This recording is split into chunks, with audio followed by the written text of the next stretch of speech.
வணக்கம் and welcome to street cricketers. ஆரம்பிக்கலாமா? முடிச்சிட்டாங்க. என்னத்த போய் ஆரம்பிக்கிறது? முடிக்கப்பட்டார்கள். தானாகவே போய் முடித்து விட்டார்கள். அந்த மாதிரி தான் சொல்லணும். சரி, நம்ம ஆர்டரா இன்னைக்கு ஃபர்ஸ்ட் மேட்ச்ல இருந்து வந்துருவோம். First RCB versus DC. RCB தான் ஜெயிக்கும்னு நினைச்சோம். பட் டிசி தட்டிட்டு போயிட்டானுங்க. நல்ல இல்ல பவுலிங், நல்ல நான் பேட்டிங். நான் டிசி தான் நினைக்கும்னு நினைச்சேன். நேத்து வீடியோ வராதனால டிசி பத்தி சொல்லல. டிசி கண்டிப்பா டிசி தான் ஜெயிக்கும்னு நினைச்சேன். அது மாதிரியே டிசி ஜெயிச்சது அப்ப ஆர்சிபி என்ன தப்பு சந்தோஷம். பண்ணாங்க?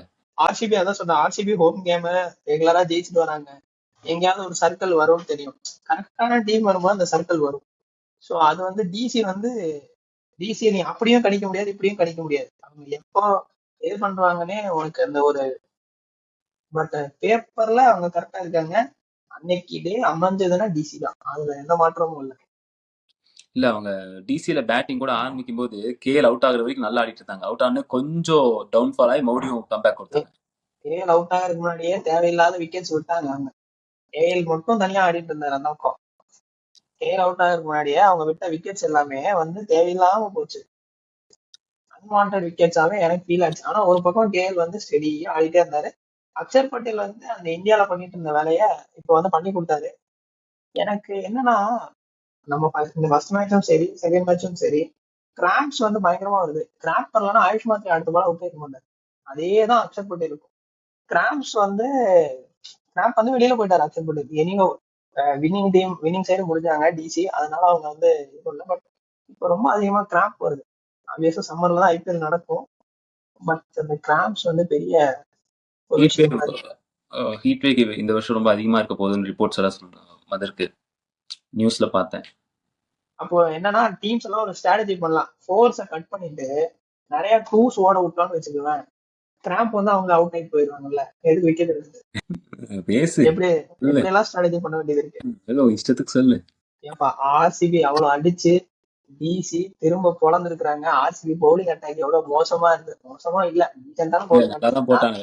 கடைசி ஒரு ஓவர் தான் வேற வழி இல்லாம ஷெப்பர்டுக்கு ஆமா கொடுத்து. ஆமா.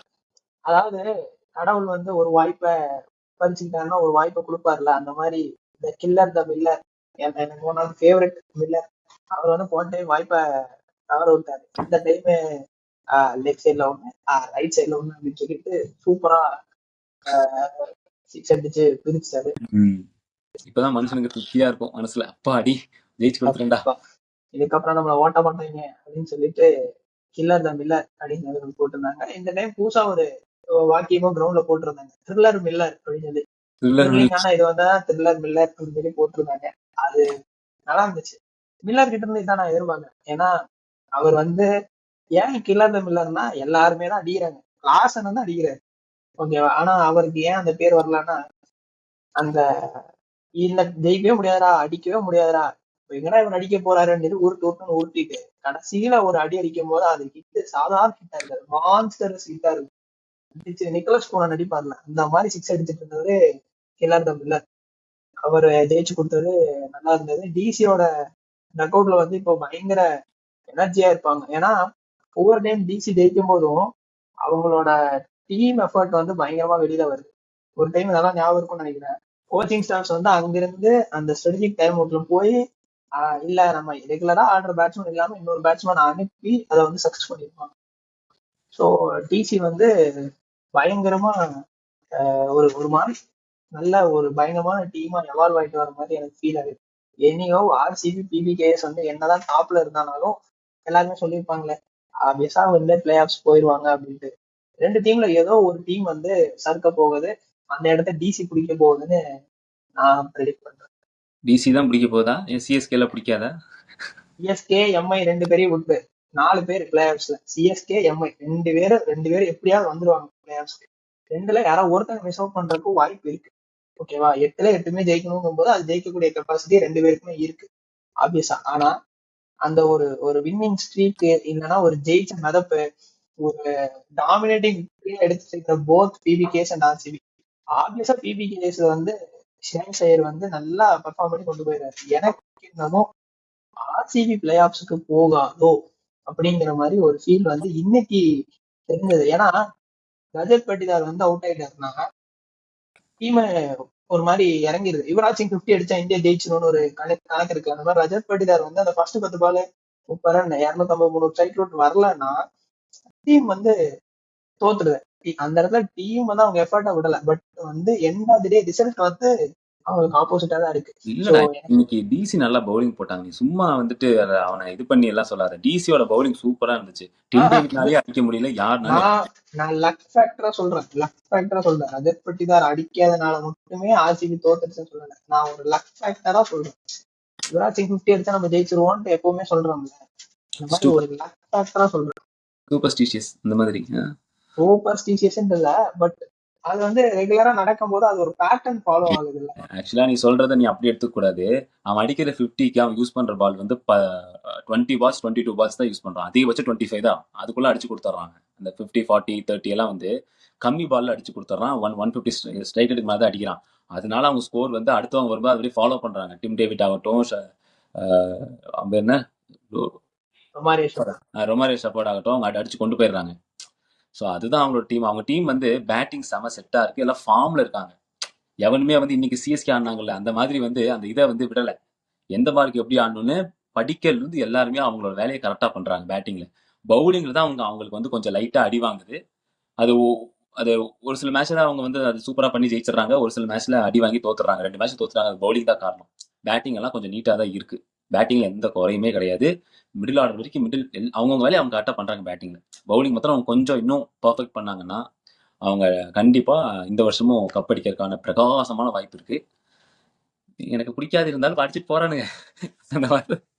இல்ல அது புரிஞ்சது. ஒரு சின்ன ஒரு அந்த சர்க்கிள் இருக்குல்ல, அந்த சர்க்கிள் பாப்போம். இப்ப அடுத்த மேட்ச்ல அவங்க எப்படி பவுன்ஸ் பேக் ஆகுறாங்க இருக்கு. அவங்க ஓவரா ஒரு ஆடுறாங்களோ அப்படிங்கிற ஒரு கான்செப்ட் வந்து என் மைண்ட்ல இருக்காது. அது தெரியல. மேபி எனக்கு அவங்கள வந்து அவ்வளவு பெருசா I'm not a fan of RCB, அதனால அப்படி இருக்கானுன்னு தெரியல.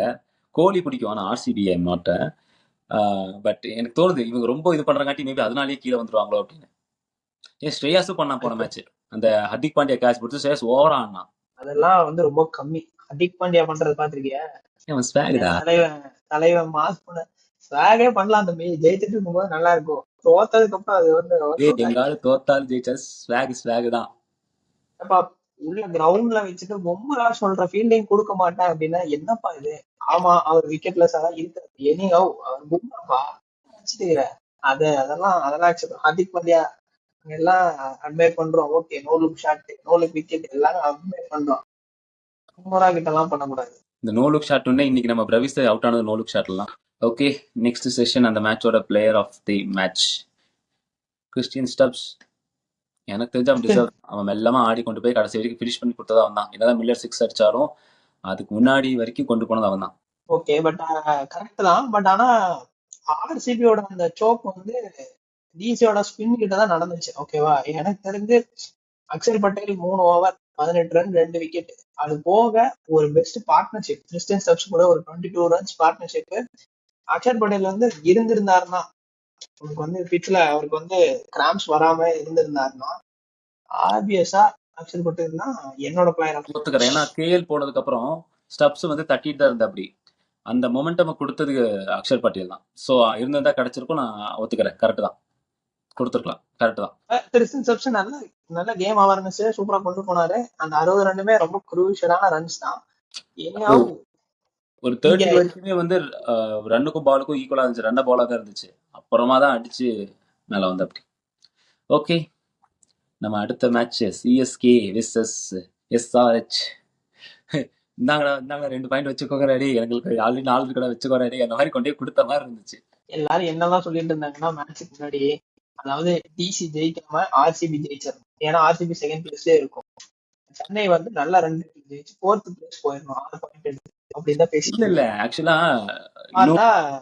டிசி இல்ல கெய்க்வாட் சொன்ன மாதிரி, இல்ல இஷான் கிஷன் சொன்ன மாதிரி பாயிண்ட்ஸ் டேபிள் இப்போ பார்க்க வேண்டாம். இன்னும் இட்ஸ் லாங் டோர்னமெண்ட், நிறைய கேம்ஸ் இருக்கு. ஸோ ஒரு 4 மேட்ச் தோத்துட்டோம், 3 மேட்ச் தோத்துட்டோம், ஏன் இவங்களே 6 மேட்ச் தோத்துட்டோம்னு சொல்லி உட்காந்துருக்காம நல்லா ஆடினாங்கன்னா அவங்க கோப் பண்ணலாம், டாப் 4ல வரலாம் கேகேஆர். ஸோ இப்பெல்லாம் டாப் 4ல வர்றது வந்து அது அது அது ஒரு கடைசி 4 மேட்ச் தான் நடக்கும். இப்பதான் நம்ம வெறும் 4-5 மேட்ச் ஆடிக்கிறோம். இன்னொரு 5 மேட்ச் 6 மேட்ச் 2 பாயிண்டா உள்ள தூக்கி போட்டுட்டு இருந்தாங்கன்னா கொஞ்சம் இன்னும் ஒரு 5-6 மேட்ச் ஜெயிச்சாங்கன்னா சீல் பண்ணிடலாம் டாப் 4 சிஎஸ்கே. இன்னும் 9 மேட்ச் இருக்கா? இத கண்டிப்பா ஜெயிச்சிருக்கணும். நம்ம கையில இருந்த மேட்ச் சரியான பவுலிங், சூப்பரா பவுலிங் பண்ணாங்க. அதாவது நான் வந்து நினைச்சா அடிச்சு பொழந்துருவானுங்கன்னு. ஆனாலும் இவன் அபிஷேக் சர்மா வந்து 15 பால்ஸ்ல 50 போட்டான். அதுக்கப்புறமா முகேஷ் சௌத்ரி வந்து ஒரே ஓவர்ல 2 விக்கெட் எடுத்தது, கேப்டனோட அந்த கேட்ச், கைகாட் பிடிச்ச கேட்ச், அதுக்கப்புறமாவும் வந்து நம்ம ஓவர்டனோட ஓவர்ல 3 விக்கெட்டு, நூர் அகமத் போட்டது எல்லாமே சூப்பரா போன பவுலிங். அது குர்ஜப்னீத் வந்து அதிக டாட் பால்ஸ் போட்டது, ஒரு விக்கெட் எடுத்தது. எங்கேயுமே பிரச்சனை இல்லை. 30 ஓவருக்கு அந்த அபிஷேக் சர்மா அடிக்கும் போது நம்ம 30 ஓவர் நம்ம செகண்ட் இன்னிங்ஸ்ல 11வது ஓவர் வரைக்கும் நம்மளேதான். அந்த மேத்யூ ஷாட்னு ஒரு எதுக்கு அனுப்பிச்சு விட்டீங்க? எதுக்கு செகண்ட் ஓவர் மேத்யூ ஷாட்? அகமதுக்கு அதெல்லாம் ரீப்ளேஸ்மெண்ட் தான் கொண்டாங்க. 3 ஓவர் கொடுத்தேன், அதுவும் 2 ஓவர் 3 ஓவர் கொடுத்தேன் அபிஷேக் சர்மா. ஸோ அது டிசிஷன் தான் wrong decision. Matthew Short second down very very very very wrong decision. Dewald Brevis 5க்குள்ள வரணும். டெவால் பிரேவிஸ் 5க்குள்ள காரணம் வந்து அங்க லெஃப்ட் ஹேண்டர்ஸ் ஜாஸ்தி, ஹிட்டர்ஸ் இருக்காங்க. அதுதான் சொல்றேன். அதுக்கு எதுக்கு பேட்டிங்ல நீ செகண்ட் டவுன் கொண்டு வர? ரெவிஸ் பிளேஸ்ல எதுக்கு அவனை கொண்டு வர? ஒண்ணுமே இல்ல, ரொம்ப சிம்பிள். சர்ஃபராஸும் மேத்யூ ஷாட்டும் ஸ்பின்னரை ஓட்டி விட்டுட்டாங்க. ஸ்பின்னுக்காக 2 பேருக்குமே பெருசா படவே இல்லை. சிவம் டூவே பிரேவிஸ் இருந்தாங்க அந்த இடத்துல கேமே வேற. 14th over 15th over game முடிச்சு கையில கொடுத்துட்டு போயிட்டே இருந்துக்கலாம். அவங்க வந்து சர்ஃபராஸ், அதாவது நீ மேத்யூ ஷாட் பிளேஸ்ல சர்ஃபராஸ் அனுப்பிச்சு விட்டுட்டு அதுக்கப்புறம் அது பிரேவிஸ் தான் அனுப்பிச்சு விட்டுருக்கோம். பிரேவிஸ், சிவம் டூவே ஆப்வியஸா ஓவர்டர்னுக்கு கேட்டா வேணா ஷாட் அனுப்பலாமே தவிர. ஷாட் ஓப்பனிங் பேட்ஸ்மேன் ராவணன் எப்படி இவ்வளவு கீழே அனுப்புவ? எப்பா என்னப்பா நீ பேசிட்டு இருக்க? ஓப்பனிங் பேட்ஸ்மேன் சாப்பிட்டோம். கேஎல் ராகுல்லா எல்லா இடத்துலயும் ஆடினாரு. திலக் வர்மா வந்து 1 டவுன் இறங்கிட்டு இருந்தா, அவர் 6 டவுன் இறங்கி அவர் பண்ணலையா, ஃபயர் பண்ணலையா? அப்போ ஓப்பனிங் பேட்ஸ்மேன் அவர் தானே, அப்புறம் என்ன சஞ்சு சாம்சன் கீழே ஆட முடியும்? எஸ்ஆர்ஹெச்க்கு அகைன்ஸ்டா அவங்க பவுலிங்ல மேத்யூ ஷாட் நான் என்ன சொல்றேன்னா, மேத்யூ ஷாட்டை இறக்காமே விட்டுருந்தா சிவம் டூபேவும் டெவால் பிரேவிஸோட கேம் முடிஞ்சிருக்கும். மேத்யூ ஷாட் இறக்காமே விட்டுருந்தாங்க. அவன் எப்படி இருந்தாலும் ஒரு பேட்ஸ்மேன் தானே. பேட்டிங்ல வேணா மேத்யூ ஷாட் இறக்காம ஓப்பனிங் பேட்ஸ்மேன் பேட்டிங்ல இறக்க தேவையே இருந்திருக்கு. டெவால் பிரேவிஸ் மேலே அனுப்பிச்சு விட்டுருந்தாங்க போதும். சம்டைம்ஸ் இது ஹேப்பன். நம்ம ஃபர்ஸ்ட் 3 மேட்ச் லாஸ் ஆனங்காட்டி இந்த லாஸ் ரொம்ப பெருசா தெரியுது. அப்படி கிடையவே கிடையாது. நல்லாதானே போயிட்டு இருந்தது. கலில் போயிட்டாரு. அதுக்கப்புறம் வந்துட்டு ஒரு மேத்யூ ஷாட் வந்து இந்த பக்கம் லெஃப்ட் ஹேண்ட் ஜாஸ்தியா இருக்கீங்க, உள்ள கொண்டு வரீங்க, எல்லாமே ஓகே. ஆப்வியஸா வந்துட்டு இவரு முகேஷ் சௌத்ரி கலில் வேலையை கரெக்டா பண்ணிட்டு போயிட்டாரு. சொல்ல போனா கலில் வேலையை மேத்யூ ஷாட் தான் பண்ணாரு. ஃபர்ஸ்ட் ஓவர் 3rd ஓவர் கொடுத்துருக்காரு. ஓகேவா? கலிலுக்கே 3வது ஓவர் கொடுக்குறது ரிஸ்க்குங்கும் போது 3வது ஓவர் பவர் பிளேல மேத்யூ ஷாட் கொடுத்தது தப்பு. ஓகேவா? அதை கேபிடலைஸ் பண்ணிட்டாங்கன்னா ரொம்ப கேபிடலைஸ் பண்ணிட்டாங்க. 24 ரன்ஸ் 25 ரன்ஸ் அடிச்சாங்க. பண்ணிட்டோம்டா பவுலிங்ல. நம்ம ஏதோ ஃபர்ஸ்ட் இன்னிங்ஸ்ல தப்பே கிடையாது. தேர்ட் ஓவர் மேத்யூ ஷாட் கொடுத்தது மட்டும் தான் தப்பு. ஆனா பண்ணிட்டோம். 220 40 போக வேண்டிய ஸ்கோர் நம்ம புல் பேக் பண்ணிட்டோம். அவங்க புல் பேக் பண்ணிட்டாங்க. மேத்யூ ஷாட்ட பேட்டிங் அனுப்பிச்சு விட்டு 30 ரன் அடிச்சு அவனுக்கு புல் பேக் பண்ணிட்டாங்க. பேட்டிங் அனுப்புனது தான் தப்பு. கொஞ்சம் முன்னாடி அனுப்பிச்சிருக்கணும். 1 டவுன் அனுப்பிச்சிருந்தா கூட எப்படி மேத்யூ ஷாட் எப்படி நீ ஆயுஷ் மாதிரி முன்னாடி அனுப்புவியா? இல்ல அனுப்பவே விட்டுருக்கலாம். அது வந்து அதாவது என்ன சொல்றது, ஒரு ஒரு இதுல செட் ஆகாத ஒரு ஆளா எங்க வைக்கிறதே தெரியாம அந்த ஆளை அமைச்சிட்டு பாவம். இப்போ உனக்கு ஒண்ணுமே இல்ல, நீ யோசிச்சு பாரு. மேத்யூ ஷாட் எடுத்தது ஓகே, கரெக்டான டிசிஷன் தான். அதாவது முகேஷ் சௌத்ரி எடுத்தாங்க, இந்த பொண்ணாங்க okay. What if Akeal Hosein இருந்திருந்தா? அகில் ஹுசைன் வந்து ஆஃப் ஸ்பின்னரா? லெஃப்ட் ஹேண்ட் பவுலர் தான். Left hand bowler. அவர் ஜடேஜாக்கு ரீப்ளேஸ்மெண்ட் தான். ஆப்வியஸா ஜடேஜா பிளேஸ் அகில் ஹுசைன் வச்சு ஃபில் பண்ணியே ஆகுற மாதிரி தான் இருக்கு. ஏன்னா லெஃப்ட் ஹேண்ட் பவுலர் தான். போன டைம் அவரே தான் ஃபர்ஸ்ட் ஓவர் போட்டாங்க. அகில் ஹுசைன் தான் ஃபர்ஸ்ட் ஓவர் போட்டாங்க. பெருசா ரன் கொடுக்கல. சரி, 2 லெஃப்ட் ஹேண்ட் இருக்காங்க, கொடுக்க முடியாது. மேத்யூ ஷாட் எடுத்தீங்க, ஓகே. நீங்க பேட்டிங் ஆர்டர் எதுக்கு மாத்துறீங்க? பிரவிஸ், நீ சொல்ற மேத்யூ ஷாட் வந்து ஓப்பனிங் பிளேயர், அதுக்காக சஞ்சீவ் ருத்ராஜையும் மாத்த முடியாது. அதுக்காக எதுக்கு பிரவிஸா மாத்துறீங்க? சிவம் டுபேவை ஸ்பின்னர் சிவாங்கும் சிவாங் 3 ஓவர் போட்டு அழகா 19 ரன் கொடுத்து உட்கார வச்சுட்டாங்க. சிவம் டுபே 1 ஓவர் சிவாங்க ஆடி இருந்தாங்கன்னா சிவம் டுபேவோட இந்த இது போயிருக்காரு. ஆனா நான் இப்ப இல்ல, முதல்ல இந்த வீடியோலயே சொன்னேன், சிவம் டுபே ஸ்பின் மட்டும் தான் ஆடுறாரு. ஃபாஸ்ட் பவுலர் ஆட கத்துக்கணும். கத்துக்கலன்னா நமக்கு பிரச்சனை. ஏன்னா அவர் தான் வந்து பினிஷர் ரோல் அது மிஸ் பண்ணதுனால இப்ப பிரச்சனை பாத்தியா? சரி பரவாயில்ல, ஒரு மேட்ச் தானே. அப்படி ஜெயிக்கிற மேட்ச் எல்லாம் அப்படி விட்டானா அப்படி எல்லாம் இது வந்து யூஸ்வலா இருக்கிறதா. ஏன்னா டிசி அப்படி ஜெயிக்கிற மேட்ச் விட்டாங்க, இது நடக்கிறதா. இது ஆக்சுவலா நமக்கு இந்த ஃபர்ஸ்ட் 3 மேட்ச் தோட்டம், 3 மேட்ச் கண்டினியூஸா லாஸ் ஆனங்காட்டி இந்த மேட்ச் வந்து நமக்கு ரொம்ப பெருசா ஃபீல் ஆகுது. ஏன்னா 4 பாயிண்ட்ல 6 மேட்ச் ஆடி 4 பாயிண்ட் தான் இருக்கும். அதனால அப்படி ஃபீல் ஆகுது. அப்படிதான் ஃபீல் ஆகணும். அப்பதான் அது கரெக்டான டிசிஷன்ஸ் எடுக்க முடியும். இல்ல மேபி நெக்ஸ்ட் மேட்ச் கோப்பை நெக்ஸ்ட் நம்ம பங்காளி கூட மேட்ச் வியாழக்கிழமை பார்ப்போம். பங்காளி ஷோல்டர்ஸ் கொஞ்சம் இறங்கிதான் இருக்கு. இல்ல நம்ப முடியாது, திடீர்னு நம்மள அடிச்சு மேல வந்துருவானுங்க, மோசமான பசங்க அவங்க. இந்த மேட்ச் ஜெயிச்சிருந்தா கூட அந்த மேட்ச் தோத்தாலும் கூட நமக்கு பெருசா பிரச்சனை இருக்காது. இந்த மேட்ச் தோத்ததுனால ஆக்சுவலா இவங்க வந்து இன்னும் வந்து நல்ல ஒரு டீமா தான் இருக்காங்க. மேபி இது வைஸ் வெர்சாவா இருந்தா மேபி ஜெயிச்சிருக்க வாய்ப்பு இருக்கு. ஒரு 190 பக்கம் ஒரு 200 பக்கம் இவங்க ஃபர்ஸ்ட் பேட்டிங் ஆடி கொடுத்துட்டு பேட்டிங் இது பண்ணிட்டு மேத்யூ ஷாட்டை வந்து இம்பாக்ட் பிளேயரா கூட கொண்டு வந்திருக்கலாம் உள்ள பவுலிங்க்கு. எப்படி நம்ம தான் ஃபர்ஸ்ட் பவுலிங் போட்டாச்சு, நம்ம எப்படி மேட்ச் ஷாட்டிங் போயிட்டோம்? இல்ல நான் சொல்றேன், மேபி டாஸ் ஜெயிச்சு பேட்டிங் போயிருந்தா ஃபர்ஸ்ட் பேட்டிங் ஆடி இருந்தா நான் சொல்றேன். அப்படி அப்படியான முடியாது. டாஸ் ஜெயிச்சிட்டோம், ஜெயிச்சு டாஸ் இவனுங்க வழக்கம் போல இது பண்ணிருக்கலாம், சேஸ் பண்ணாம டிஃபெண்ட் பேட்டிங் எடுத்துருக்கலாம், டிஃபெண்ட் பண்ணிருக்கலாம். தப்பு பண்ணிட்டாங்க. நல்லா பண்ணிருக்க ஒரு விஷயத்த மாத்தி பார்க்கலாம்னு சரி ஒரு ட்ரை தானே, பாத்துக்கலாம். ரொம்ப பெரிய இது ரொம்ப ஹர்ட் ஆகிற மாதிரியான ரொம்ப ஹார்ட் ப்ரோக்கிங் லாஸ் எல்லாம் கிடையாது. கையில இந்த மேட்ச் விட்டுட்டாங்க.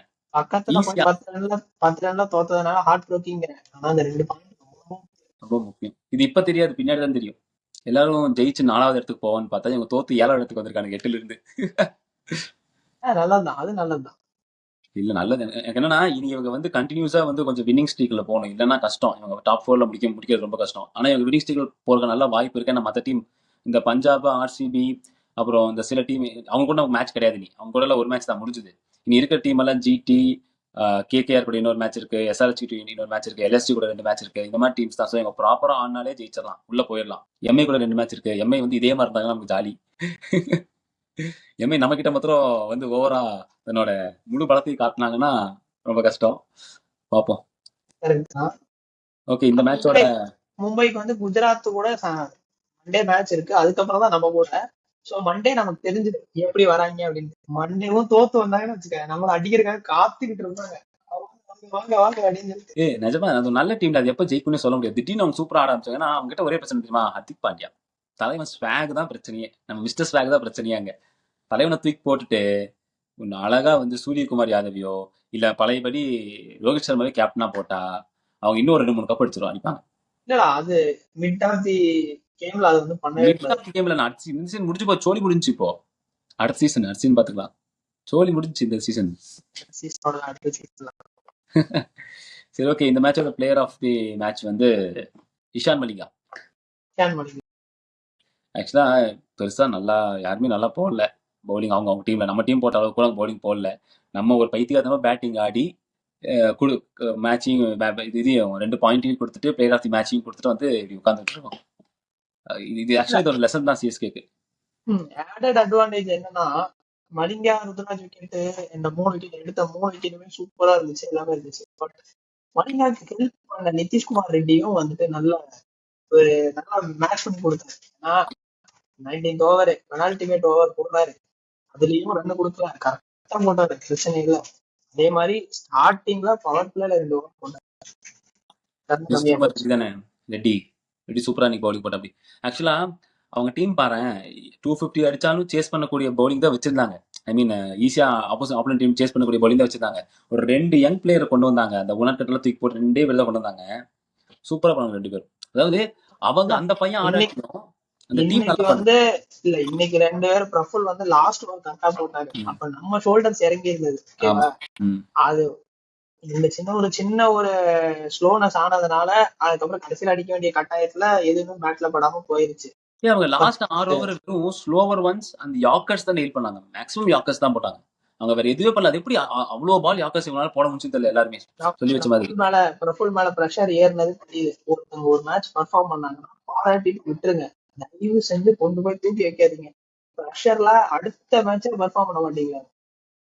அது வந்து இப்போ இருக்கிற அந்த ஃபேமஸ் ஓகே அதெல்லாம் நல்லா இருக்கு, ஆனா பயமா இருக்கு. 54 ரன் கொடுத்த அப்படின்னா 3 ஓவர்ல 60, 3 ஓவர்ல லாஸ்ட் ஓவர் அதுக்கப்புறம் போச்சு. 3 ஓவர்ல 54 ரன் கொடுத்த. லாஸ்ட் ஓவர் போகும்போது கிரிக்கெட்டுக்கு நோ பால் வேற இடையில, தேர்ட் ஓவர் போகும்போது நோ பால் வேற போடுறாரு. சைட்லைன் கிரீஸ் நோ பால் போடுறாங்க, இது செஸ்ட் ஹைட் நோ பால் போடுறாங்க. அந்த நோபால் எங்கேயாவது பேட்டோட எட்ஜ்ல பட்டு நுனியில பட்டு ஒரு 4 ரன் போயிருந்தாங்களா க்ளோஸ் ஆகும். சரி ஓகே, அடுத்த மேட்ச் அடுத்த நாளைக்கான மேட்சுக்கு போயிடலாம். இந்த மேட்சோட பிளேயர் ஆஃப் தி மேட்ச் எனக்கு வந்து நிதிஷ்குமார் இருக்கு. ஓகே, நாளைக்கு 2 மேட்ச் இருக்கு. KKR versus Rajasthan Royals. இன்னொரு மேட்ச் வந்து பஞ்சாப் விசஸ் லக்னோ. ஆப்வியஸா தெரியும் ஆர்ஆர் பஞ்சாப் தான் ஜெயிக்க போகுது. பட் ஏதாவது மேஜிக் நடக்குமா, வாய்ப்பு இருக்கா? கேகேஆர் மீண்டும் மீண்டும் அடி வாங்கத்தான் போறாங்க. கண்டிப்பா இந்த இதுல பாயிண்ட் ஜெயிக்கவே முடியாது. பரேஷா கோட்லால தான் விளாடுறாங்க. சரி, ஈடன் கார்டன்ஸ்ல ஆடுறாங்க. ஹோம் கிரவுண்ட் தான். ஹோம் கிரவுண்ட் அட்வான்டேஜ் ஒரு பைசா கூட இருக்காது. ஆர்ஆர் வந்து ஒரு தோல்விக்கு அப்புறம் இப்ப வந்து மறுபடியும் ஜெயிக்க இருக்கு. ஆனா ஒரு அந்த பக்கம் பஞ்சாப் லக்னோ. பஞ்சாப் லக்னோ எனக்கு தெரிஞ்சு கொஞ்சம் க்ளோஸ் மேட்சா போகுமோ அப்படின்னு எனக்கு தோணுது. லக்னோ செம ஃபைட் பேக் பண்றதுக்கு ரெடியா தான் இருக்காங்க. ஆப்வியஸா 8வது இடத்துல இருக்காங்க. பஞ்சாப் அன்பீட்டன் பஞ்சா பறக்க விட்டுருவாங்க. சோ அதுவும் 2 பாயிண்ட் பாக்கலாம். வந்துட்டாங்க. ஆனா லக்னோ வந்து அவங்க ஆடாட்டி அவங்க ஓனர் பின்னாடி சாட்ட வர எடுத்து போங்கடா, போய் விக்கெட் எடுங்கடா, ஆடுங்கடா, சிக்ஸ் அடிங்கடா, போங்கடா பின்னாடி இருந்தா அந்த ஆள் போட்டு தள்ளுவா அப்படி. அதுக்காக மட்டும் என்ன ஜெயிச்சிருவாங்களா? பார்க்கலாம். எனக்கு லக்னோ மேல பெருசா இந்த இதுல நம்பிக்கையே இல்லை. எனக்கு அவங்க ஜெர்சி பார்த்தா எனக்கு பிடிக்கல. எனக்கு அவங்க ஜெர்சிக்காகவே ஹேட் தெம். அவங்க பெருசா எனக்கு அவங்க மேல நம்பிக்கை இல்லை. அவங்க டாப் 4ல முடிப்பாங்கன்னு எனக்கு நம்பிக்கையே இல்லை. ஜெர்சி நல்ல அழகான டிசைனா போட்டா ஜெயிச்சிருவாங்களா? இல்ல, எனக்கு அந்த அந்த டீம் வந்து ஒரு டீமா ஒரு ப்ராப்பரா எனக்கு ஒன்றும் தெரியல. ஆனா அவங்க கிட்ட எல்லாமே இருக்குடா. பேட்டிங் இருக்கு, மிடில் ஆர்டர் இருக்கு, பவுலிங் நல்ல பவுலிங் வச்சிருக்காங்க, எல்லாமே இருக்கு. ஆனாலும் அவங்க பெருசா ஒர்க் அவுட் ஆகாது. ஓகே, ஜெர்சி மேல வன்மத்தை கட்டிட்டீங்க, ஒன்றும் பிரச்சனை இல்ல. அவங்க எனக்குமே டீமோட ஜெர்சி மட்டும் இல்ல, அந்த டீமே வந்து ஒரு ஃபுட்பால் டீம் மாதிரி தான் இருக்கு. ஜெர்சி எனக்குமே வந்துட்டு ஃபர்ஸ்ட் மேட்ச் வந்து ஆர்ஆர் பிக் பண்ணிக்கலாம். செகண்ட் மேட்ச் வந்து பஞ்சாப். ரெண்டுமே ஸ்ட்ராங்கா இருக்கு. இவங்க 2 பேரும் சொன்ன வச்ச மாதிரி பெருசா இதெல்லாம் ஃபார்ம்ல இல்லை. அதுவும் கேகேஆர்ல சுத்தமா கேகேஆர் மேட்சா ஓகே, இந்த சீசன் கேகேஆர் இல்லப்பா, கொடுத்துருங்க. அதாவது பஞ்சாப் எப்படி வின்னிங் ஸ்ட்ரீக்லயே போயிட்டு இருக்காங்களோ, கேகேஆர் அதே மாதிரி லூசிங் ஸ்ட்ரீக்லயே போயிருக்காங்க. அவங்களுக்கு ஒரு பாயிண்ட் குறைஞ்சது, இவங்களுக்கு ஒரு பாயிண்ட் வந்தது மழைனால மட்டும்தான். 2 பேருமே செம. அது வந்து ஒருத்தன் டாப் ஃபர்ஸ்ட்ல இருக்கா, ஒருத்தன் பாட்டம்ல இருக்கா. 2 பேருக்கும் மழை பெஞ்சு ஒரே ஒரு மேட்ச் மழை பெஞ்சு ஒரு பாயிண்ட். ஜெயிச்சிட்டே இருக்கான், ஒருத்தர் தோத்துட்டே இருக்கான் அப்படிங்கிற மாதிரி. எனக்கு என்னமோ நாளைக்கு வருண் வந்து மோடி ஃபார்முக்கு போன மேட்சே நல்லா பண்ணா. அப்படி 2 விக்கெட் எடுத்தா. அப்படி ஒரு ஓவர் தான் அடி வாங்கினா. அப்படி ஃபர்ஸ்ட் ஓவர் முதல்ல அடி வாங்க நினைக்கிறேன். மிச்ச ஓவர்லாம் ரெக்கார்ட் பண்ணிட்டு. அப்படி இப்பதான் போன டைம் வருண் பத்தி சொன்னேன், தூக்கி வெளியில உட்கார வச்சிட்டாங்க. இல்ல, நாளைக்கு வருண் ஆட வாய்ப்பு இருக்கு ஹோம் கிரவுண்ட்ல. பார்க்கலாம். இந்த சீசன் வந்து 2 பேர் வந்து இந்த சீசனை மறந்துடணும் அப்படின்னு நினைக்கிறேன். அது வந்து ஒண்ணு வரும், இன்னொன்னு பும்ரா. பும்ரா நல்லா தான்டா போடுற. அப்படி பும்ராக்கு சப்போர்ட் இல்ல. விக்கெட்லெஸ் போறதுனால மும்பை ஆப்வியஸா லூசிங் ஸ்ட்ரீக்ல இருக்கிறதுனால மறந்த வேண்டியதான். பார்க்கலாம். யங்ஸ்டர்ஸ் எல்லாம் பும்ரா அடிக்கிறாங்க. மெச்சூர் ஆனவங்க எல்லாம் பும்ரா வந்து ப்ளே பண்ணிட்டு போயிடுறாங்க, சிங்கிள் எடுத்துட்டு போயிடலான்னு. ஸோ பார்க்கலாம் நம்ம கூட என்ன பண்றாங்க, இல்ல ஜிடி கூட என்ன பண்ணிட்டு வராங்கன்னு பார்ப்போம் மும்பை. ஓகே, முடிச்சுக்கலாம் இந்த வீடியோவை. நிறைய பேர் வீடியோ பார்க்குறீங்க, கொஞ்சம் சப்ஸ்கிரிப்ஷன் போட்டுட்டா நல்லா இருக்கும். கமெண்ட் பண்ணுங்க, உங்களோட சஜஷனுக்காக வெயிட்டிங். லைக் பண்ணுங்க, ஷேர் பண்ணுங்க. நன்றி, வணக்கம்.